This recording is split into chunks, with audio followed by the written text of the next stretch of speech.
देवर जी। अरे बाबूजी। छुट्टन, कोई जरूरत नहीं है इसका पैर छूने की। जाओ यहाँ से। आप क्यों आई हो यहाँ पे? भूल चुके हैं हम सब तुम्हें। चलो जाओ। देखिए ऐसा मत कहिए, आप हमें जाने के लिए क्यों कह रहे हैं? हम तो आपकी पत्नी है ना।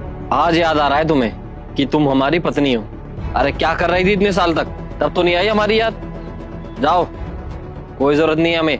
देखिए हमारी बात समझने की कोशिश कीजिए। हम इतने सालों तक घर इसलिए वापस नहीं आ पाए क्योंकि हम कहीं फंस गए थे, वरना ये हमारा अपना घर है। हम घर वापस क्यों नहीं आते? घर था, अब नहीं है। और वैसे भी किस घर की बात कर रही हो तुम? वो घर जो तुम्हारी पढ़ाई लिखाई के लिए हमने बेच दिया था। अरे अच्छा खासा घर था, परिवार था, और तो और दुकान भी थी, सब कुछ अच्छा चल रहा था। लेकिन तुम्हारी पढ़ाई की वजह से ना सब कुछ बर्बाद हो गया, सब खत्म हो चुका है अब। अरे सब कह रहे थे कि औरत है मत पढ़ाइए, लेकिन हमें ही भूत सवार था। हमें लगा था तुम्हें पढ़ाई लिखाई का शौक है तो तुम कुछ पढ़ लिख कर बन जाओगी, कुछ कर लोगी। लेकिन तुम तो हम सबको भूल ही गई। सही कहते हैं सब लोग, कोई जरूरत नहीं था। औरत घर के अंदर ही अच्छी लगती है, घर के बाहर नहीं। घर के बाहर जाएगी तो उसके पर आ जाएंगे, और वो पर तुम्हें उड़ा के ले गए शहर, और वहीं की हो गई तुम। अरे कम से कम हमारे लिए सोच लेती ना, तब तुम्हें पता चलता कि हमने तुम्हारे लिए क्या कुछ नहीं किया। और तुम आज पूरे 3 साल बाद हमें यहाँ शकल दिखाने आई हो। अरे जब तुम्हारा सबसे ज्यादा जरूरत था हमें, तब तो नहीं आई तुम। तो अब यहाँ पे क्या करने आई हो? चले जाओ यहाँ से। सीख लिया है हमने अकेले रहना, कोई जरूरत नहीं है तुम्हारी। अरे मैं कहाँ जाऊंगी ऐसे अपना परिवार छोड़ के? कम से कम आप मेरी पूरी बात तो सुनिए। अरे क्या बात सुने अब तुम्हारी वजह से ना बहुत कर्जे में आ चुके हैं हम। अरे कर्जदार रोज के रोज हमारे घर पे आते हैं, कहाँ से ला कर देंगे उनको पैसा? हमारे पास जो भी था सब कुछ लुटा दिया है तुम पे। अब हमारे पास एक फूटी कौड़ी भी नहीं है उनको देने के लिए। हम तो कहते हैं हमें जिंदा जला दो, हमारा घर जला दो। ज्यादा से ज्यादा क्या कर लेंगे आप लोग? यही कर सकते हैं ना। इससे क्या वसूली हो जाएगा आप लोगों का? बस इतने सालों में यही चल रहा है, ना तो चैन से जीने देते हैं और ना तो मरने देते हैं। आप पहले मेरे को मेरी बात कहने का मौका तो दीजिए। हमारे ऊपर बहुत बड़ी विपदा आ चुकी थी, इसलिए यहाँ पे नहीं आ पाए हम। भैया आप एक बार भौजी को अपनी बात रखने का मौका तो दीजिए। अरे सुनिए तो वो क्या कहना चाहती हैं। अरे और कितना बात सुने इसका बात सुन के आज ऐसी नौबत आ गई है कि हमें यहाँ पे रहना पड़ रहा है। देखिए भैया, अगर आप उनकी पूरी बात नहीं सुनेंगे तो ऐसा साबित कैसे हो पाएगा कि भौजी बेकसूर है भी या नहीं? एक बार पूरा बात सुन लीजिए। बताइए भौजी। आपको याद है आप हमें ट्रेन में छोड़ के गए थे? हमारे पास हमारा बैग था, पर्स था, फोन था। आपको पता है हमारे लिए तो वो सब नया नया था। हम पहली बार ट्रेन में बैठे थे, हमें नहीं पता था ट्रेन में क्या क्या होता है, कैसे होता है, कोई रूल पता ही नहीं थे। हम सो गए, हमारी आंख लग गई, और आपको पता है हमारा पर्स, फोन, पैसे सब कुछ चोरी हो गया था। हम क्या करते राहुल? हमारे पास सिर्फ और सिर्फ हमारे कॉलेज का फॉर्म था, उससे सबसे पूछते पूछाते कॉलेज तो पहुंच गए, और वहाँ पे सोचा कि अब वापस जाने का कोई मतलब नहीं बनता, क्योंकि मुझे पता है आपने मेरे लिए कितना कुछ किया है। सब जब गांव वाले आपको मना करते थे कि इस लड़की को मत पढ़ा लिखा, लेकिन आपने किसी की बात नहीं सुनी और सबसे लड़ झगड़ के मुझे पढ़ाया है। तो मैं कैसे राहुल आपका सर नीचे झुका सकती थी? मैंने वहाँ पे पढ़ाई की, दिन रात एक कर दिया। मेरे पास पैसे नहीं थे कॉलेज की फीस के लिए, लेकिन सुबह मैं कॉलेज जाती थी और रात को आकर के काम करती थी। ऐसे करते करते मैंने अपनी पूरी पढ़ाई कंप्लीट की, और अब राहुल मेरे पास बहुत अच्छी जॉब है, और जितने भी कर्जदार है ना मैं उनका कर्ज चुकाऊंगी, आप चिंता मत करिए। और अब आपको ये लग रहा होगा ना कि जब हमारे साथ इतना सब कुछ हो गया तब हमने आपको कॉल क्यों नहीं किया? मेरे को आपका नंबर ही याद नहीं था, मैं कैसे आपको फोन लगाती? क्योंकि आपका नंबर तो उसी फोन में था ना जो चोरी हो गया। हम हालात के मारे थे, हम क्या करते, फंस गए थे। लेकिन जैसे ही हमारे नौकरी पक्का हुआ ना, हमने सबसे पहले यहाँ पे ट्रांसफर करवाया। और ये देखिए हमारी नौकरी बहुत अच्छी है राहुल। ये देखिए मैं ये सारे पैसे लेके आई हूँ उन कर्जदारों के लिए जिनके पैसे चुकाने हैं हमें। और अब ना आपको सर झुका के चलने की कोई जरूरत नहीं है, मैं सब ठीक कर दूंगी। अब मैं वापस आ गई हूँ ना, बस आप प्लीज मेरे को माफ कर दीजिए। ये रख लीजिए। और राहुल हाथ जोड़ रही हूँ, अपना लीजिए मुझे। अरे नहीं, तुम माफी काहे मांग रही हो? तो गलती हो गया बहुत बड़ा। अरे इतने साल से जब तुम हमारे यहाँ पे नहीं आई तो हमें तो लगा कि तुम बाकी लड़कियों की तरह हमें धोखा देकर चली गई, और हमारा जो भी सब कुछ था हम सब कुछ लूट के चली गई हो तुम। लेकिन हमें नहीं पता था कि तुम हमारे लिए इतनी मेहनत कर रही हो। अगर हमें पता होता ना तो हम कभी तुम्हें ऐसा नहीं बोलते। और सच बताए तो जब तुम्हारा कोई फोन नहीं आया ना तुम्हारा कोई पता था तो हमने सोचा हम तुम्हें ढूंढने आएंगे, लेकिन सबने हमें बहका दिया और बोला कि वो जा चुकी है, अब वो कभी वापस नहीं आएगी। हमें लगा ये सब सही कह रहे हैं, गांव की लड़की को शहर की हवा लग गई है, अब वो कभी लौट कर नहीं आएगी। तो हमने भी जैसे तैसे रहना सीख ही लिया था। लेकिन सच बताएं, तुम्हारा पहनावा देखकर तो लग रहा है कि आज भी तुम अपने संस्कार नहीं भूली हो, आज भी गांव की मिट्टी से जुड़ी हो तुम। देखिए, जो कुछ भी हुआ उसमें ना तुम्हारी गलती है और ना हमारी, बस हालात कुछ ऐसे हो गए थे जिसकी वजह से ऐसा कुछ हो गया। लेकिन कोई बात नहीं, हम तुम्हें अपनाएंगे। तुम हमारी हो, हमारी थी और हमारी ही रहोगी हमेशा। भैया अब तो भौजी का पैर छू लेना। हाँ हाँ, क्यों नहीं, छू। आशीर्वाद दीजिए भौजी। चलो आओ, चाय पिलाते हैं तुम्हें, चाय बनाना सीख गए हम, आ जाओ। चलिए भौजी, भैया बहुत अच्छा चाय बनाते हैं। चलिए आइए चलिए। आइए आइए। ये लो अंकिता, इसमें साइन कर दो। ये क्या है राहुल? ये हमारी शादी के बाद का एग्रीमेंट है। एग्रीमेंट? कैसा एग्रीमेंट? देखो अंकिता, मैंने तुमसे कोई दहेज की डिमांड नहीं की है और ना ही मुझे दहेज चाहिए। तो इन फ्यूचर अगर हमारा डाइवोर्स होता है तो तुम या फिर तुम्हारे घर वाले मेरे ऊपर दहेज का केस नहीं डाल सकते। ये लिखा है इस एग्रीमेंट में, और इसमें यह भी लिखा है कि तुम मेरे से कोई भी एलिमनी की डिमांड नहीं करोगे। राहुल, ये कैसी बातें कर रहे हो तुम? अभी हमारी शादी हुई भी नहीं है और तुमने ये डाइवोर्स का एग्रीमेंट पहले ही लाके रख दिया मेरे मुंह के आगे। हाँ अंकिता, क्योंकि अब तक हम सिर्फ रिलेशनशिप में थे, अब हमारी शादी होने वाली है और शादी होने के बाद तो काफी चीजें बदल जाती हैं। और मैंने काफी लोगों को देखा है कि शादी के बाद उनकी आपस में बनती नहीं है, फिर उनको डाइवोर्स हो जाता है और फिर जो लड़की है वो एलिमनी की डिमांड करती है। अब जो सारी उम्र उस लड़के ने कमाया है वो एक ही झटके में उस लड़की को देना पड़ जाता है, क्योंकि अगर वो नहीं देगा तो लड़की वाले उस बेचारे पे दहेज का केस डाल देंगे। ये राहुल, हम दोनों एक दूसरे के साथ कब से हैं? कम से कम 8-9 साल हो गए मैं एक दूसरे को डेट करते हुए, और तुम्हें अभी तक मेरे ऊपर ट्रस्ट नहीं हुआ है। और कभी हम दोनों के बीच में छोटी मोटी लड़ाई हो भी गई तो बात करके सुलझा लेंगे ना यार, किस कपल के बीच में लड़ाई नहीं होती। फिर तो कोई प्रॉब्लम ही नहीं है ना अंकिता, फिर तो तुम्हें साइन कर देनी चाहिए इस पे। देखो, आज के लिए ना तुम्हारा हो गया, बहुत बोल लिया तुमने फालतू, और मैं ना किसी भी एग्रीमेंट में साइन नहीं करने वाली, पहले ही तुमको ये बता देती हूँ। तुम एक बात बताओ मुझे, जब भी किसी का डाइवोर्स होता है तो पति की तरफ से पत्नी को एलिमनी तो मिलती है ना? हाँ। तो आगे इस एग्रीमेंट में यही लिखा हुआ है कि शादी के बाद मैं तुम्हारे घर में एज अ घर जमाई बन के रहूंगा। सेम वैसे ही शादी के बाद जैसे लड़की रहती है लड़के के घर पे। तो इससे होगा क्या, मैं तुम्हें बताता हूँ। जैसे हमारा डाइवोर्स हो जाएगा, तुम्हारी जो भी प्रॉपर्टी होगी उसका 50% का हिस्सेदार मैं भी बन जाऊंगा। जैसे तुम्हें एलिमनी मिलती है वैसे ही मुझे भी मिल जाएगी। यार राहुल, तुम कैसी बात कर रहे हो? शादी कर रहे हो या बिजनेस कर रहे हो? मुझे लगता है तुम्हारा दिमाग खराब हो चुका है। यार एक बात बताओ, जैसे कोई चलते हुए बिजनेस में नया पार्टनर ऐड होना चाहता है तो उसको ऑलरेडी लगी हुई कैपिटल का आधा हिस्सा खरीदना पड़ता है ना?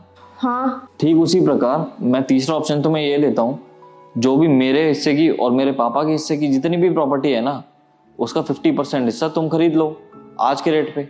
अब मान लो कल को हमारी लड़ाई होती भी है तो वो जो 50% का हिस्सा है तुम बेच के चले जाना। देखो, मेरे को कुछ भी समझ में नहीं आ रहा। मुझे लगता है ये शादी है ही नहीं, तुम्हारे लिए ना ये शादी मजाक है। और मुझे तो ये लगता है कि अब तुम मेरे से प्यार भी नहीं करते। अगर तुम्हें मेरे से शादी नहीं करनी तो सीधा सीधा बता दो ना मेरे को, ये सब नाटक क्या कर रहे हो? अरे मजाक नहीं कर रहा हूँ यार, एक बात तो देखो ना तुम, मेरे पापा ने मेरे को कितना पढ़ाया लिखाया, काबिल बनाया कि आज मैं अपने पैरों पे स्टैंड हूँ। कल को किसी लड़की की मेरे साथ शादी होगी और डाइवोर्स होते ही ये सारा हिस्सा उसका। अब ये सब कुछ उस लड़की का होने के बाद मेरे पापा के पास और मेरे पास क्या सेविंग्स बचेगी? अरे हम तो रोड पे आ जाएंगे। अब इतना सब कुछ जब लड़कियां सोच सकती हैं तो हम तो इतना सोच ही सकते हैं ना यार। तो यार ये तो हमारा हक है ना, और कानून भी यही बोलता है। अरे यही तो दिक्कत है यार, हमारे देश में ना सारे के सारे कानून लड़कियों के हित में ही है। हम लड़के क्या करें? फिर जब भी कोई डाइवोर्स होता है तो लड़की जो भी मांगती है लड़के को सब कुछ अपना बेचकर उस लड़की की डिमांड पूरी करनी पड़ती है। और तो और उसको जिंदगी भर मेंटेनेंस देना पड़ता है, वो अलग। राहुल, तुम मेरे को एक बात बताओ, क्या तुम मेरे से सच में प्यार करते हो? हाँ अंकिता, ये भी कोई पूछने वाली बात है? अरे मैं तो तुमसे बहुत ज्यादा प्यार करता हूँ, क्या तुम भी मेरे से उतना प्यार करती हो?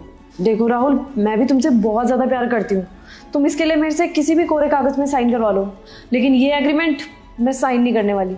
देखो अंकिता, मेरे दोस्तों के साथ जो भी हो रहा है ना, उन सबको देखकर मेरे को तो शादी से बहुत ज्यादा डर लगता है। अरे बाबा, तुम ऐसा क्यों लगता है कि शादी के बाद हम लोग डाइवोर्स ले लेंगे? मेरे पापा ने मेरे को इतना पढ़ाया लिखाया है कि मैं अपने पैरों में स्टैंड हो सकूं, और मैं तुमसे प्यार करती हूँ राहुल। हम दोनों शादी के बाद बहुत खुश रहेंगे राहुल। मुझे तुमसे कोई एलिमनी नहीं चाहिए। अंकिता, तुम इतनी समझदार हो, सच में ये देखकर मेरे तो मन का बोझ हल्का हो गया। और मैं भी पता नहीं कितना बेवकूफ हूँ यार, पता नहीं क्यों किसकी बातों में आके मैं ये कॉन्ट्रैक्ट बनवा के ले आया। सॉरी यार अंकिता। कोई बात नहीं राहुल, मुझे पता है आजकल ऐसी ही सिचुएशन चल रही है कि कोई भी इंसान पहले अपने बारे में ही सोचेगा, बट प्लीज़ आज के बाद ये सब बातें दोबारा मत करना।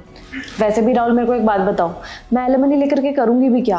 वैसे भी शादी के बाद तो तुम्हारी सारी चीज़ें मेरी ही होने वाली है ना, और तुम भी।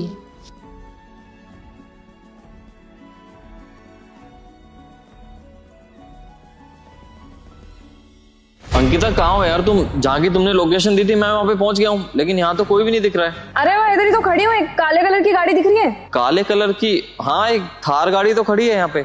हाँ तो वहीं तो हूँ मैं। सर, मुझे लगता है ना कि जिस लड़की से आप बात कर रहे हो वो लड़की ये है। एक बार इसका नाम लेके बुलाना आप। अंकिता? अरे आप आ गए यहाँ पे? अंकिता तुम मैकेनिक हो? तुमने बताया नहीं कभी मुझे। हाँ, मैकेनिक का काम करती हूँ। क्यों, कोई प्रॉब्लम है? अरे नहीं नहीं, मुझे क्या प्रॉब्लम। सत्यानाश, आपके पापा ने इस लड़की को देखा आपके लिए। वो लड़की मैकेनिक है तू? हाँ। तू एक मैकेनिक होके तेरी हिम्मत कैसे हो गई सर के घर पे रिश्ता भेजने की? तुझे क्या लगा था तेरी सुंदरता देख के सर हाँ बोल देंगे तुझे? अरे अपनी औकात भी तो देख। तेरी और इनकी औकात में ना जमीन आसमान का फर्क है। जतिन शांत रहो तुम, मैं बात कर रहा हूँ ना, मुझे बात करने दो। अंकिता यार सच में तुम मैकेनिक का काम करती हो? अच्छे अच्छे लड़कों को नहीं आता मैकेनिक का काम करना तो। हाँ राहुल, वो क्या है ना, मैंने मैकेनिकल इंजीनियरिंग कर रखी है और मैंने बहुत जगह जॉब का ट्राई किया, बट मेरे को कहीं जॉब मिली ही नहीं। और मुझे ऐसा लगा कि जब मुझे इस फील्ड में अच्छा खासा नॉलेज है तो मैं ही क्यों ना गाड़ियाँ ठीक करने का काम कर लूँ, क्योंकि वैसे भी इस फील्ड में लड़कियाँ बहुत कम है ना। बिल्कुल, तुम्हारी सोच बहुत अच्छी है। सर आप भी क्या इसकी बातों में आ जा रहे हो?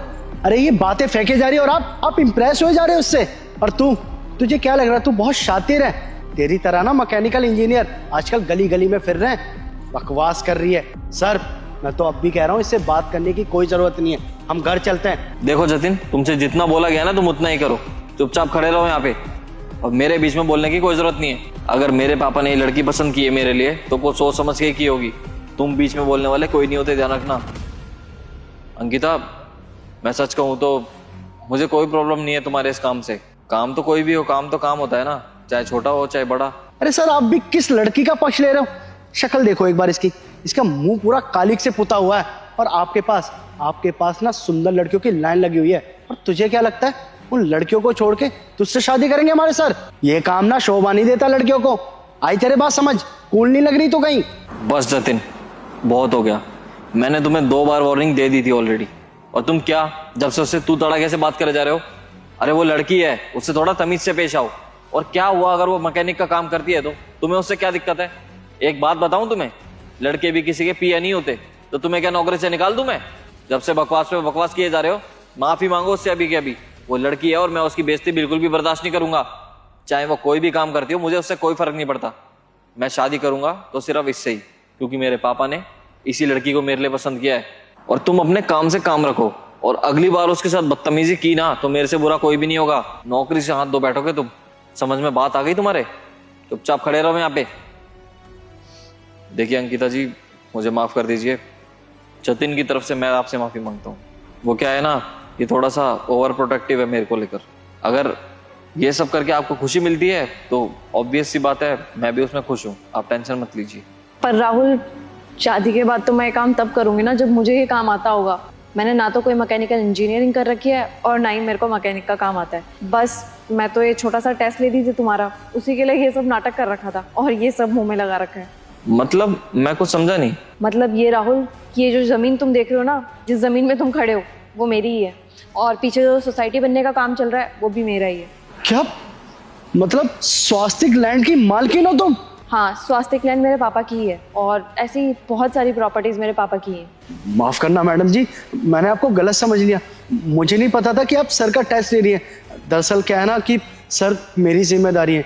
इनके पापा ने मुझे समझा के भेजा था कि अगर जतिन तुम्हें कुछ भी गलत लगे तो वहाँ अपनी आवाज़ उठाना, बस इसलिए मैं आपको इतना भला बुरा बोल रहा था। बाकी सारा सच हमारे सामने। सर को आप पसंद आ गए हो, इससे बड़ी बात क्या हो सकती है? वैसे भी हमारे सर हैं भी बहुत अच्छे, अमीर गरीब में कोई भेदभाव नहीं रखते, ये तो आपने देख ही लिया होगा। और एक बात और बताऊं आपको, अगर आप सच में मैकेनिक होते ना सर, तब भी आपसे शादी करते हैं। कोई बात नहीं, इसमें आपकी भी गलती नहीं है, इसलिए मैंने आपको कुछ बोला भी नहीं। मैं समझ सकती हूँ कि आप राहुल के लिए बहुत ज़्यादा कंसर्न है। वो क्या है, मैंने ये सब नाटक भी इसलिए किया क्योंकि इससे पहले मेरे पापा के पास काफ़ी सारे रिश्ते आए थे मेरे लिए, बट सारे रिश्ते स्वार्थी ही थे। सारे रिश्ते किसी न किसी लालच की वजह से मेरे पापा के साथ रिश्ता जोड़ना चाह रहे थे, क्योंकि सबको पता था कि मेरे पापा की मैं एक लौती बेटी हूँ और शादी के बाद ये सब कुछ मेरा ही होना है, पापा मेरे नाम ही करने वाले हैं। तो बस सब यही सोच रहे थे कि अगर उनकी शादी मेरे से हो जाएगी तो इतनी सारी प्रॉपर्टी भी उनके नाम हो जाएगी।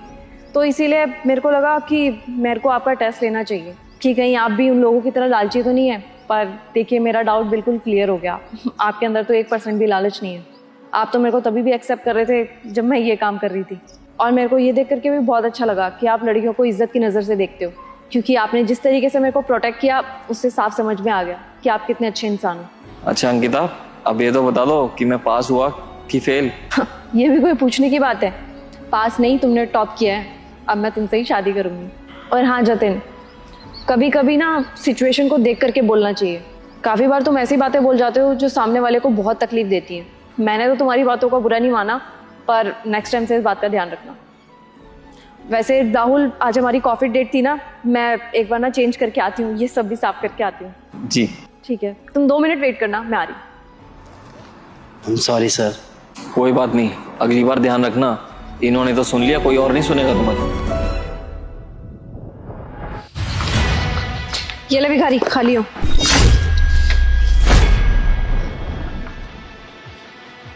क्या हुआ अंकिता, चलो ना।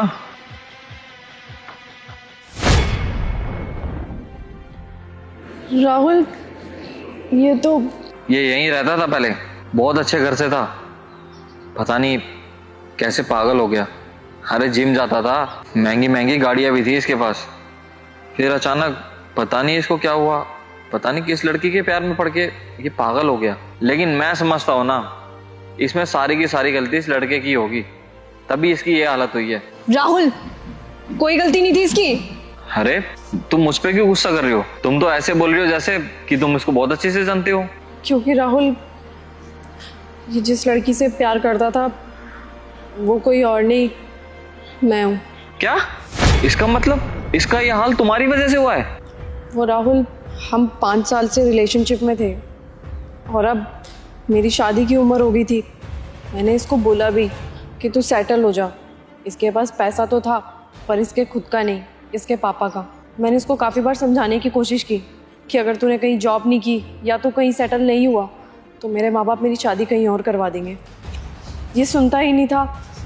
और फिर जब तुम्हारा रिश्ता आया तो मेरे माँ बाप ने मेरे से बिना पूछे तुम्हारे साथ रिश्ता तय कर दिया था। अरे यार, तो शादी होने से पहले मेरे को सब कुछ बताना चाहिए था ना इस बारे में, तो मैं वहीं सारी की सारी चीजें रोक देता।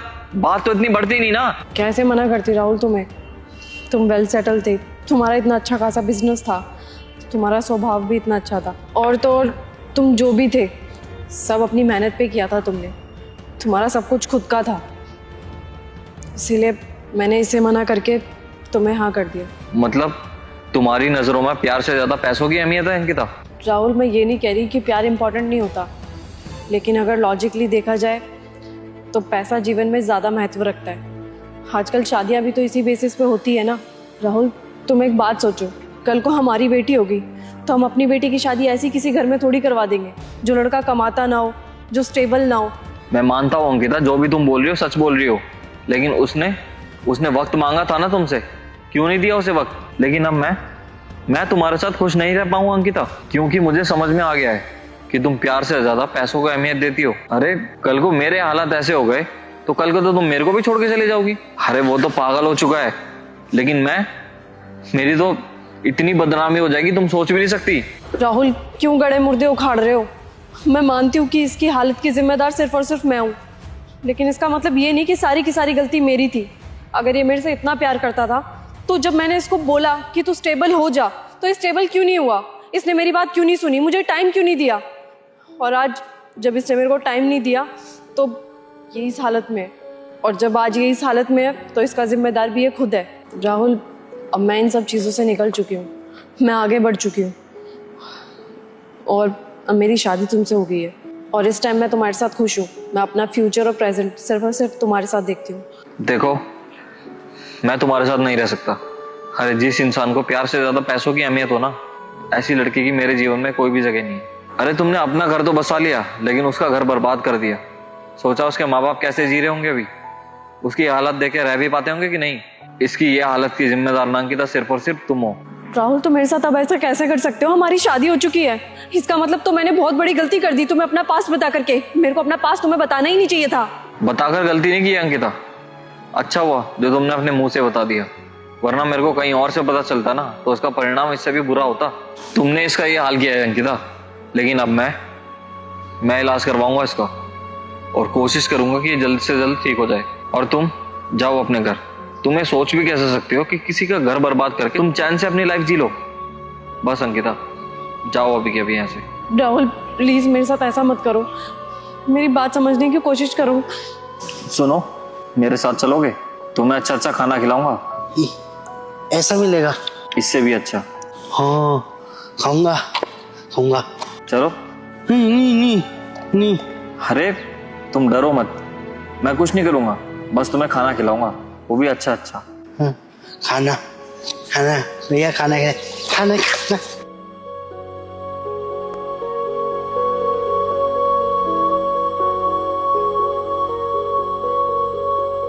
अरे राहुल, ये ले पकड़ कपड़ा, गाड़ी साफ कर दियो। तेरी इतनी हिम्मत, बेवकूफ सिक्योरिटी गार्ड, तू गाड़ी के मालिक को कह रहा है कि गाड़ी साफ कर दियो? दिमाग है कि नहीं? अरे मैडम, आपने मुझे चाटा क्यों मारा? मैंने तो सिर्फ उसको गाड़ी साफ करने के लिए तो बोला है। मैं भी अपना काम बहुत अच्छे से समझता हूँ, लेकिन आप मेरी स्थिति तो देखिए, मैं व्हील चेयर पे हूँ मैडम। व्हील चेयर पे तो हम क्या करें? हाथों से ही काम कर रहे हैं ना तेरे, तो हाथों से तो साफ करनी तेरे को गाड़ी। चुपचाप साफ कैसे नहीं कर रहा हूँ? मर तो नहीं है ना, जिंदा है भाई। और तेरी हिम्मत कैसे हुई सर को नाम से बुलाने की? मैडम, मैं कोई अपनी मजबूरी का फायदा नहीं उठाने बैठा यहाँ पर ना। मैं आपको ये बता रहा कि मैं व्हील चेयर पर हूँ तो मैं मजबूर हूँ। वो क्या है ना, ऊपर तक हाथ नहीं जाता, बस इसलिए मैंने राहुल को बोला कि कपड़ा मार देगा ऊपर तक तो साफ हो जाएगा। दरअसल क्या है ना कि राहुल मेरा दोस्त है, इसलिए कोई भी काम इसको बेझिझक बोल देता हूँ। क्यों राहुल? अबे दो कोड़ी के सिक्योरिटी गार्ड, सर तो किसी से भी प्यार से बात करते हैं। तेरे से भी किसी दिन प्यार से बात कर ली होगी तो तेरे को लगा होगी हाँ सही है, अब तो ये मेरे दोस्त बन गए। लेकिन तू ना कान खोल के एक बात सुन ले, सर है तेरे, वो कोई दोस्त नहीं है। अपनी औकात मत भूल, समझ में आया तेरे को? उंगली क्या पकड़ा दी, सर पे चढ़ के नाच रहा है। अंकिता बस करो, बहुत बदतमीजी कर चुकी हो तुम, और इसको बोलने की क्या जरूरत है तुम्हें? अरे सर लेकिन नहीं, तुम इसको कुछ भी नहीं बोल सकती। जो भी बोलने का हक है ना मुझे है, ना कि तुम्हें। और तुमने थप्पड़ कैसे मारा इसको? आइंदा ना इसको हाथ लगाने की कोई जरूरत नहीं है, और ना ही इसको कुछ बोलने की। और वैसे भी ये चाहे मुझे एक काम बोले या 10 काम, मैं इसके बोले हुए सारे काम करूंगा, क्योंकि ये कोई मामूली आदमी नहीं है। ये तुम्हारे बॉस यानी मेरा बचपन का दोस्त है, और इसको कोई भी कुछ भी बोले ना तो मेरे को कतई बर्दाश्त नहीं है। आज तो तुमने बकवास कर दी अंकिता, वो भी बिना जाने, लेकिन आज के बाद मैं इसके बारे में कुछ नहीं सुनूंगा। तो जो भी करो तो थोड़ा सोच समझ के ही करना, ठीक है ना? सर सॉरी टू से, बट ऐसे में ना आपको इसको रखने की जरूरत ही क्या थी? किसी हट्टे कट्टे आदमी को रखते इतनी सैलरी में, वो आपके 4 काम और करता। ये तो सर दर्द है, ऊपर से बोझ, सैलरी भी दो और ऊपर से काम भी नहीं करता। पर छोटा मुंह बड़ी बात, ऐसी दोस्ती ना बचपन तक ही ठीक रहती है, क्योंकि ऐसी दोस्ती अगर आप अभी काम में घुसाओगे ना तो ना तो काम से ही चलेगा और ना दोस्ती। और वैसे भी सर क्या फायदा है इससे दोस्ती रख के? आपके तो वैसे भी इतने बड़े बड़े कॉन्टेक्ट हैं, उन लोगों से दोस्ती करना ठीक भी लगता है जो आगे चल करके फायदा दे, लेकिन इन जैसे लोगों से मेरे को तो नहीं लगता दोस्ती रखना ठीक भी है। और रही बात आपके बचपन की, तो ठीक है सर, बचपन तक ये बात खत्म हो जानी चाहिए थी, क्योंकि अभी तो ना ये आपका फायदा उठाते हुए दिख रहा है। अच्छा, तो तुम्हारी नजर में दोस्ती का मतलब फायदा उठाना होता है? मेरी दोस्ती इसके साथ फायदे के लिए नहीं है। मैंने इसके साथ दिल से दोस्ती निभाई है, और हाँ हमेशा निभाऊंगा।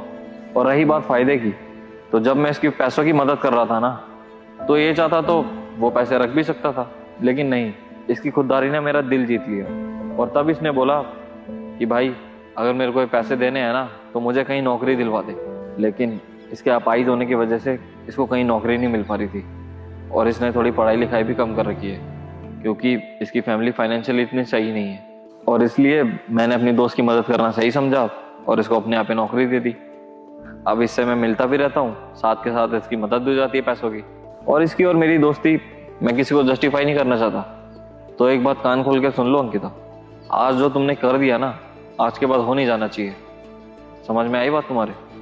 बट सर बराबर कुछ नहीं, तुम जाके ऑफिस में बैठो, मैं अपनी पूरी गाड़ी साफ करके तुम्हें कॉल कर दूंगा, तब हम लोग मीटिंग में चले जाएंगे। चलो जाओ आप।